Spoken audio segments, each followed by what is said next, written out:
s'attend à ce que le vote soit serré également demain au Sénat. Personne n'est sûr du résultat, hein, les 72 sénateurs argentins étant connus pour être plus conservateurs que leurs collègues députés. Donc comme vous l'avez souligné, tout le monde aura le regard tourné vers ce vote, mais les sénateurs ont aussi été mis sous pression par d'autres collègues, notamment les parlementaires irlandais des deux chambres qui ont envoyé une longue missive aux sénateurs argentins, les enjoignant à voter pour ce projet de loi.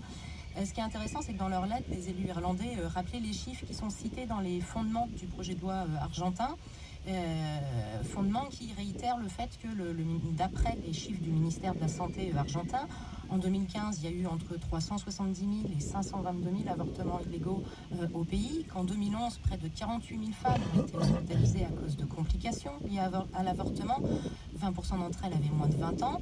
Alors, une ingérence politique, mais je rassure tout le monde, l'Argentine n'a pas encore rappelé son ambassadeur de Dublin, du côté donc pro-avortement, et qui a eu pour réaction, bien sûr, une ingérence des lobbies pro-vie américains, notamment, qui se déchaînent sur les médias sociaux. En dehors de ces interventions-là qui viennent de l'étranger, les Argentins eux-mêmes sont mobilisés, je disais, avec de nombreuses manifestations. Oui, effectivement, on assiste depuis plusieurs semaines à une mobilisation vraiment impressionnante des deux côtés.